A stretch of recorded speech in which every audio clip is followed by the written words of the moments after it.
Jose. We're going with the Skype, the laptop. So just Bobby talk. We're testing 1 2 3, seeing if the audio works. Anything happening? We're using the computer.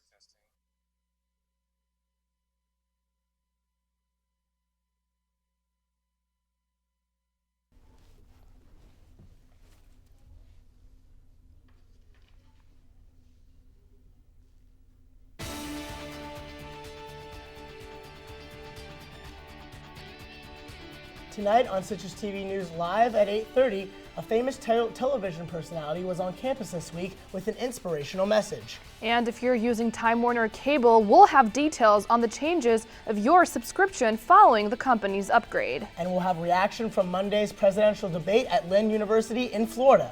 And Apple's mini iPad has been announced. CitrusTV News Live at 8:30 starts right now.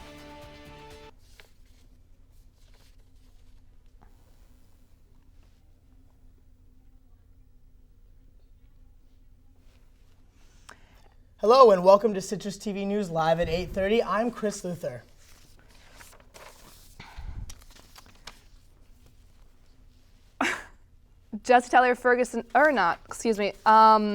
As part of Remembrance Week, a screening of a documentary about the events that occurred during the terrorist attack just wrapped up in an auditorium right in HSBC.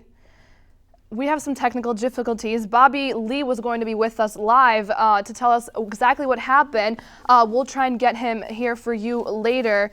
Now, Chris, so someone was here yesterday and apparently was a very good speaker.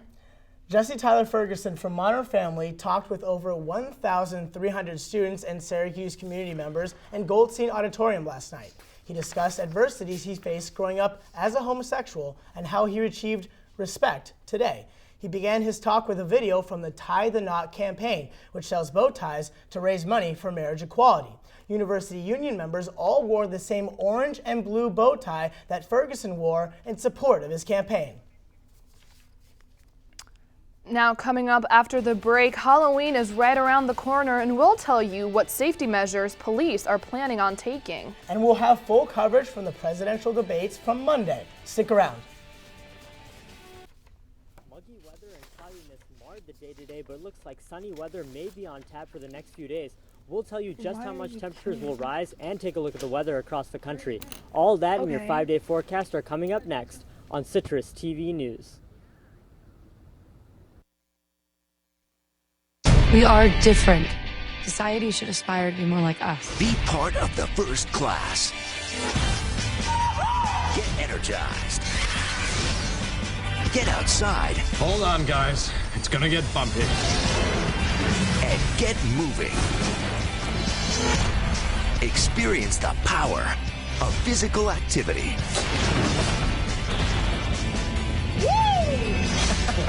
Join the movement at ActionHeroAlliance.com.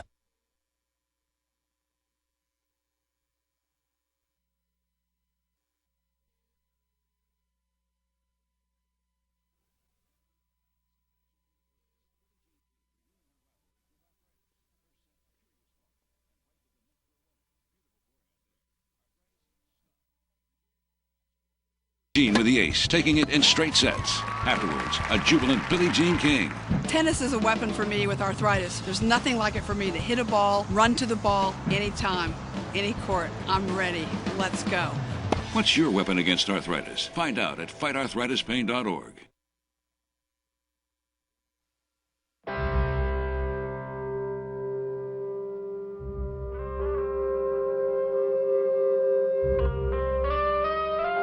$7,000 high school students drop out every school day. That's a line of desks more than 4 miles long. We can keep students in school. Visit boostup.org and take the first step. Hi, my name's CJ. A few years ago, my father became seriously ill. I did what I could do before he passed, but it took its toll. I lost my job, my house. I'm getting back on my feet, but I don't know when there'll be food on the table. How'd I do, CJ? We could be twins. Well, cousins, maybe. Play a role in ending hunger. Visit feedingamerica.org/hunger and find your local food bank.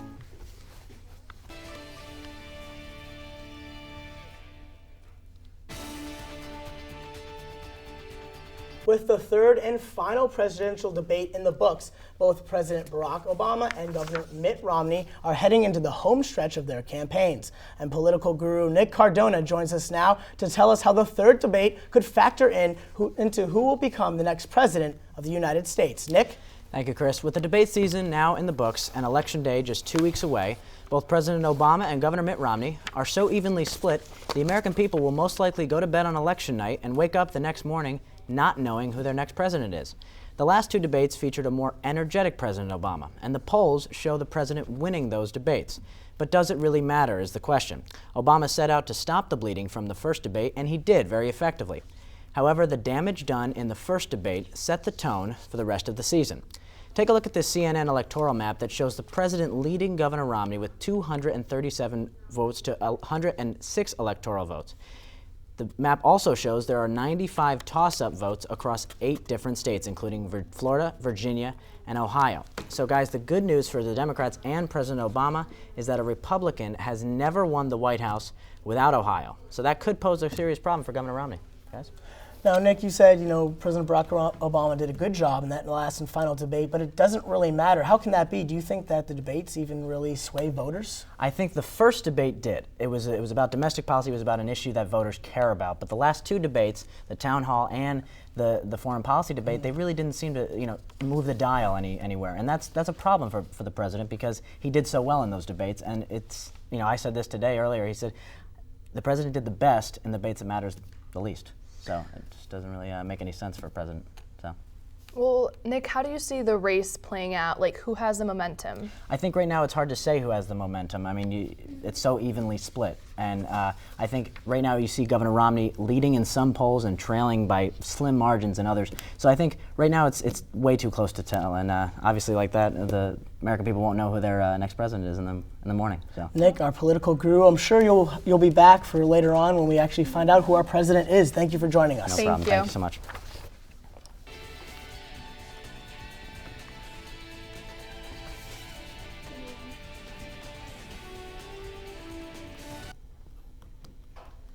Now, in 2010, 41% of deadly car crashes on Halloween were due to drunk driving.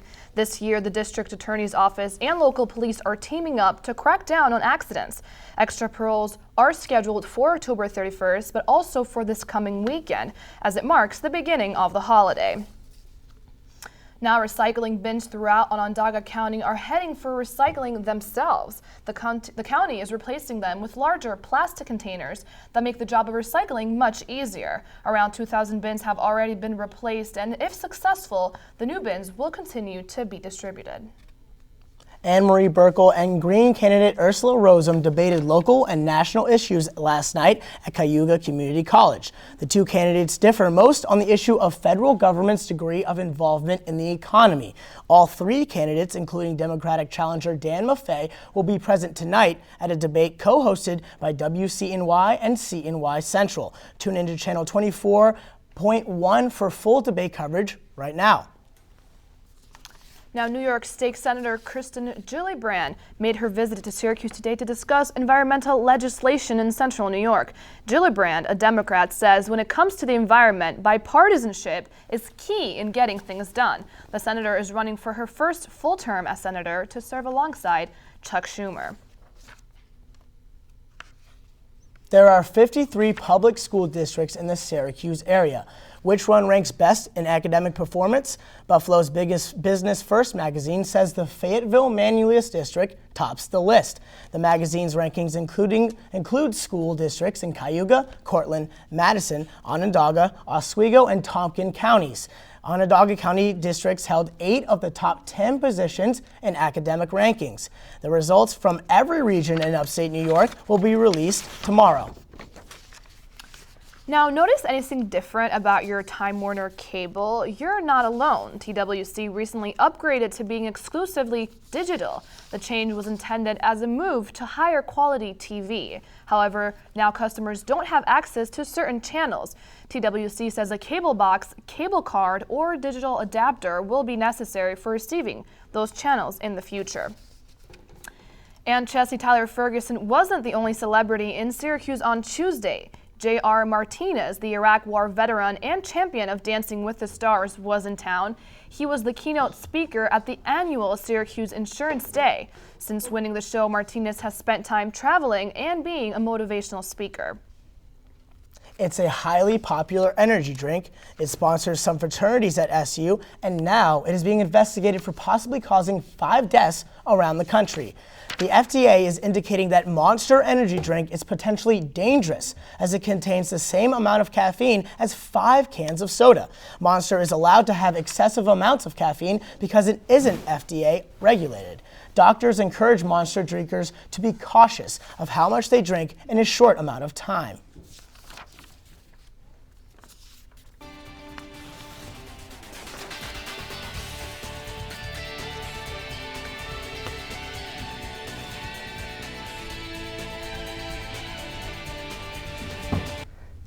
It looks like we're going to see some crazy temperature fluctuations just as we've done before. We saw cloud formation in the Syracuse area, characteristic of more of a temperate winter weather. But temperatures consistent in the low 60s today. We saw our overnight temperatures drop down to 52 degrees, and despite the muggy weather today, we're actually seeing a high temperature in the upper 70s tomorrow. And if we take a look nationally on that map, I'll be able to show you exactly why. We see the high pressure systems on that map there, one just north of New York State, the other one in the mid-Atlantic coast. Those two systems will converge in on New York State, and it's going to bring in some warmer, more humid winds to our area from the south, bringing in nearly cloudless weather and some extremely warm conditions over the next 2 days. But heavy precipitation is expected over the weekend. As we'll be able to see here on this map of the southeast, we see Hurricane Sandy is now approaching Florida. This green area just south of Florida is some moisture that system's going to bring upwards north across the eastern seaboard. And as that hurricane moves up north towards the Syracuse area, the remnants of that storm will bring in some rainfall to our area starting on Saturday, could continue on through the rest of the week. Take a look specifically at the northeast here. We can see that it's going to be 52 degrees in Albany, 61 in Buffalo, 51 out in Boston. So it's going to be pretty chilly overnight, but temperatures should increase by nearly 20 degrees in the upper northeast tomorrow when we get the brunt of that warm, humid air. So we take a look at the 5-day forecast. You can see high temperatures of 75 degrees and sunny over the next 2 days. And as that hurricane approaches us, that rainfall intensity should increase. We'll continue on through next Friday. Pretty late for some rainfall. Yeah, Irfan, there's been a lot of rain lately, so how long will it continue? When can we, just put away those sweatshirts? It really depends on what we get from Hurricane Sandy. If it moves to our area, if it veers more towards the Atlantic Ocean, could bring in some more moisture. But if it takes kind of a U-turn and moves more inland, that might result in some less rain. All right, well, I have this whole costume plan out for this weekend. Will I need to cover it with a raincoat, or will I be able to go out and enjoy myself? Well, if you plan on going out on Friday, it's going to be bright and sunny, so don't worry about a thing. Yeah. But it might get a little bit tricky on Saturday and Sunday. You might have to bundle up for that. Irfan, we'll keep an eye out for that. Thank you very much for joining us. When we return, we'll tell you more about Highway 690 closings that could affect your travel. And if you like speeding, well, there's one highway in which you might just get away with it. That and more when we return. Hey, my name's Katie and I'm in the 9th grade. I'm an A average student and I'm an athlete working towards a scholarship. And everybody tells me how much potential I have. But I just wish someone would tell me where my next meal is coming from. Katie, how'd I do? Do you have to be so serious? Well, I mean, I did like a crazy dance in a movie if you want me to do a little, no. Play a role in ending hunger. Visit feedingamerica.org/hunger and find your local food bank. How you doing? My name's Steve. My family's lived in this neighborhood for years. Recently, things got so tight, we had to go to our local food bank for help. I lost a lot of sleep worrying about what the neighbors might think. That is until I saw them there, too. How'd I do, Steve? A little stiff. You could have done a little better. What? Come on. You know, I have an Academy Award. Yeah, but not for playing me. Play a role in ending hunger. Visit feedingamerica.org/hunger and find your local food bank.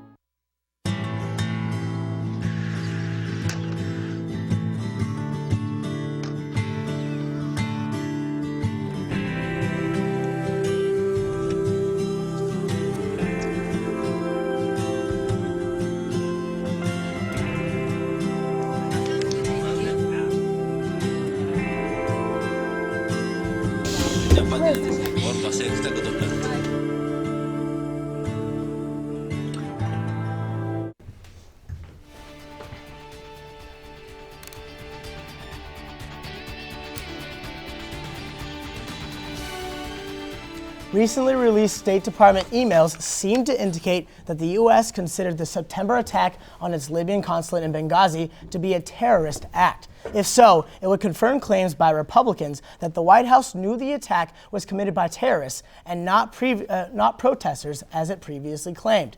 Secretary of State Hillary Clinton says the email is not enough evidence to prove the United States considered the act a terrorist act. The Sudanese government is blaming Israel for the explosions on a military factory in Khartoum on Tuesday. The State Department leaked documents that indicated Sudan was supplying weapons to Palestinian forces in Gaza. Now, this fact, Sudan thinks, would provide rationale for these attacks that left 2 people dead. Now, Israel has not commented on the statement yet. Interstate 690 will be closed again this weekend due to continuing construction. The highway eastbound will be closed from 9 a.m. on Friday morning until noon on Monday. The State Department of Transportation is advising commuters to find alternate routes if they are planning to travel this weekend by visiting the Department of Transportation website at dot.gov. Now, do you have a need for speed? Well, head over to Texas. A new highway opened today with the highest speed limit in the nation. Texas Highway 130 is open to motorists to go up to 85 miles an hour. The toll road is set to alleviate high volumes of traffic on the crowded Interstate 35. Now, community leaders gathered Tuesday to ask Syracuse residents to help support police efforts in solving the murder of a Syracuse man. Jerry Mack was killed on Saturday in front of his 7-year-old son. Police want information to help the boy find some closure after what he witnessed. They encourage anyone who has knowledge about the murder to share their information. Home prices are not moving in the Syracuse area. The median listing price of homes in Syracuse is around $150,000 for September, which has not changed from last month nor a year ago. Syracuse prices are lower than the national median price of $191,000 per home.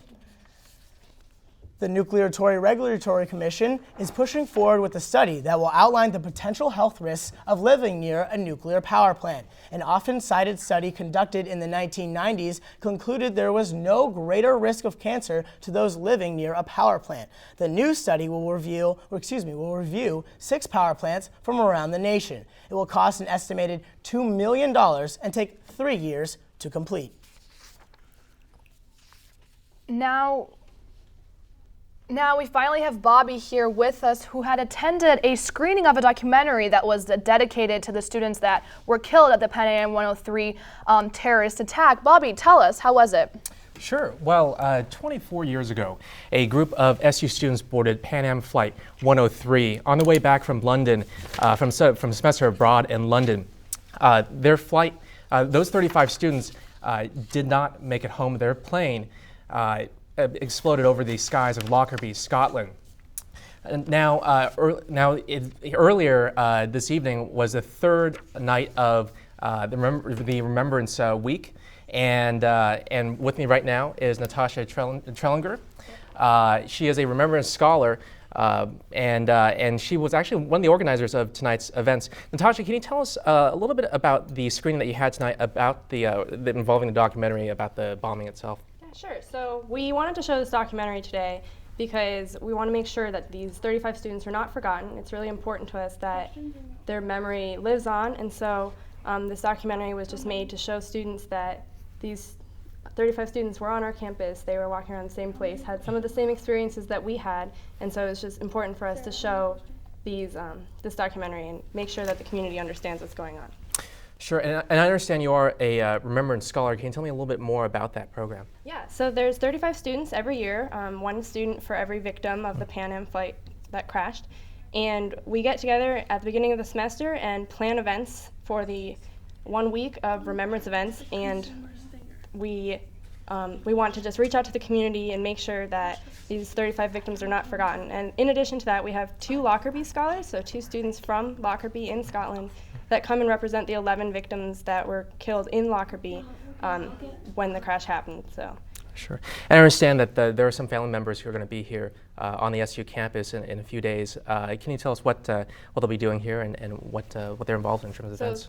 Some of the families come because they just feel such an attachment now to Syracuse and what we're doing for honoring their family members. And then there's also on Saturday the annual Pan Am Victims meeting that is held this year. It's in Byrd. That is also taking place. So a lot of family members do attend that, as well as a lot of the community here at Syracuse that have been involved with it since it happened 24 years ago. All right. Thank you, Natasha. Thank you both so much for coming over. We really appreciate hearing everything. Thank you.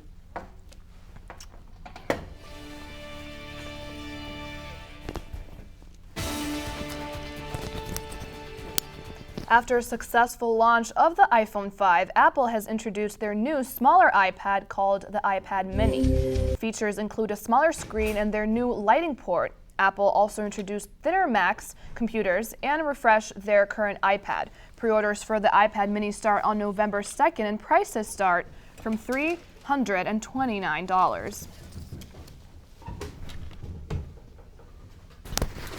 Coming up on sports, Ryan Nassib honored with one of college football's most prestigious awards, a mid-season review of how the team is doing, and Orange basketball to don camouflage uniforms at the Battle on the Midway. All that and more coming up next.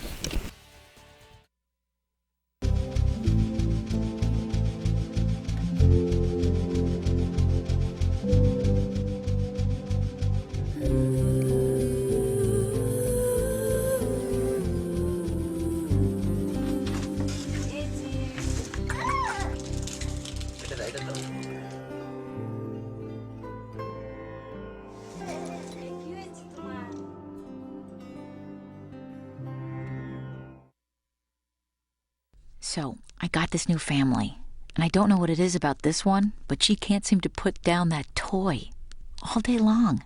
Tap, tap, tap, tap. Oh, and she even talks to it.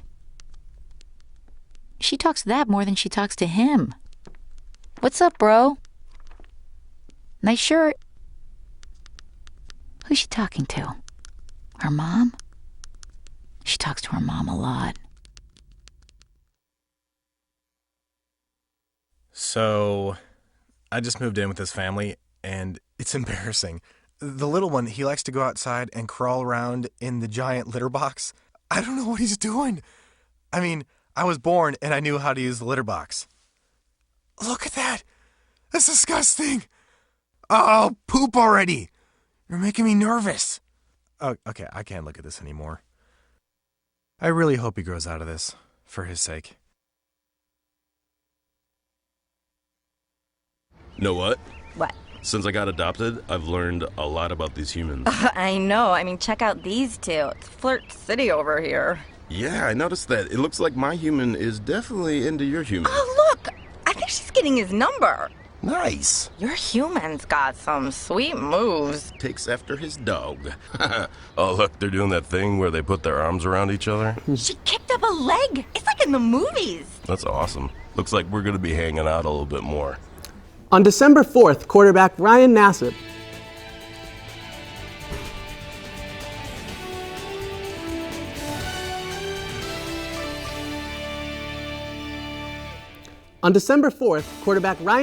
will be honored as a 2012 National Football Foundation National Scholar Athlete at the National Football Awards Dinner. The dinner will take place at the Waldorf Astoria in New York City. The prestigious award is given to those who excel in the classroom, the athletic fields, and also help to give back to their local community. Nassib said he takes a great deal of pride in receiving the award, saying that it is a great honor to be able to get an award from such a renowned foundation.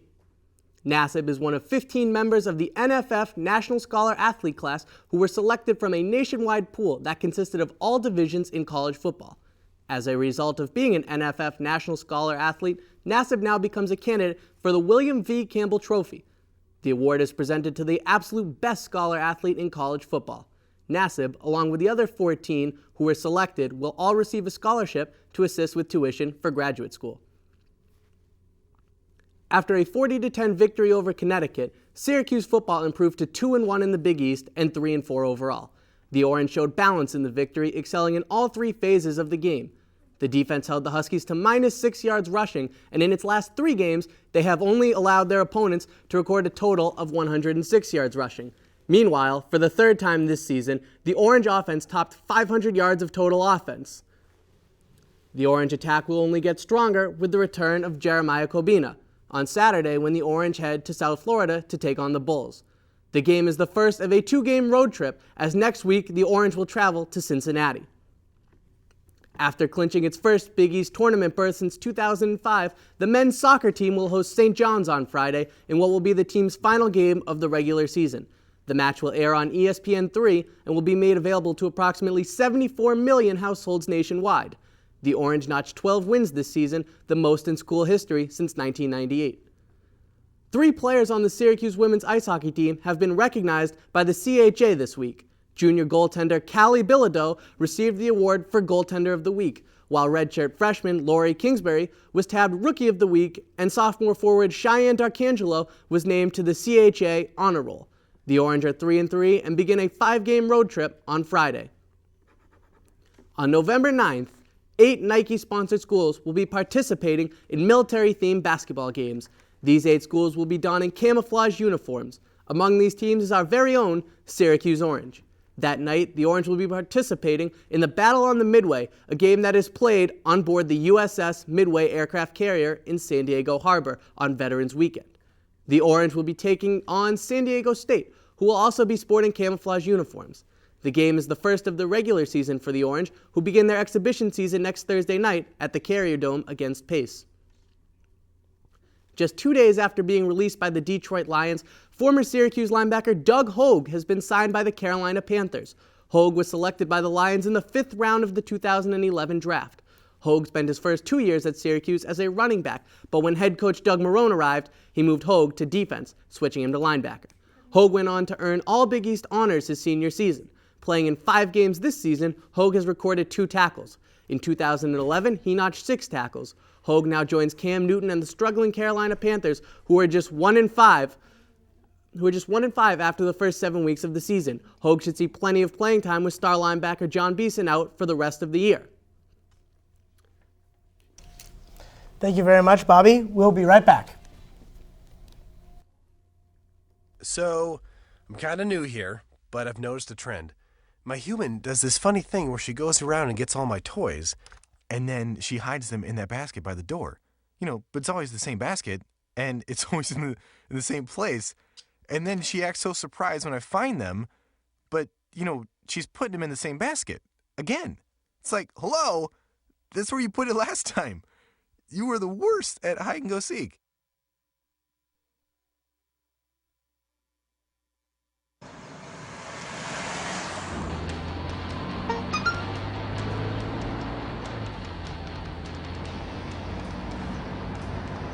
The average text takes your eyes off the road for nearly 5 seconds.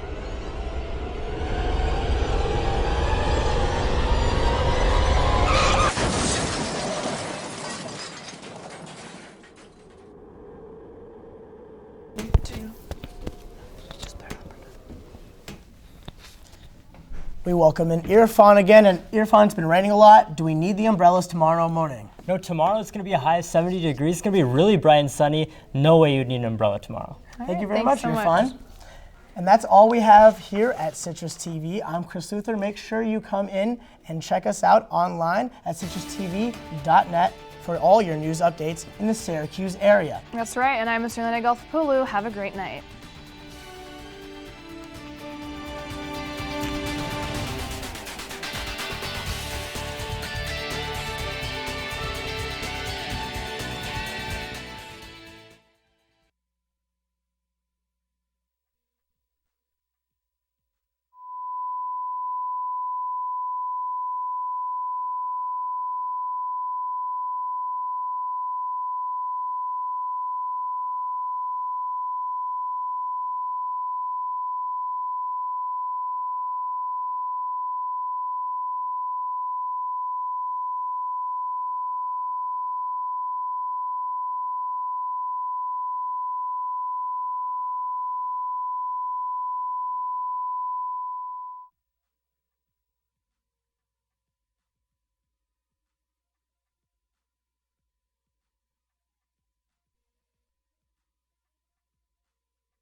You can scream, you can run, but you can't hide from a special Halloween edition of Cuse Countdown. Coming up, we'll break down Syracuse's matchup with South Florida. And if you're scared about SU's chances, you might be scared of us right now, but it's okay, because we're in the spirit. Our analysts will give you some food for thought, and there's candy corn in there, by the way. You don't need a costume.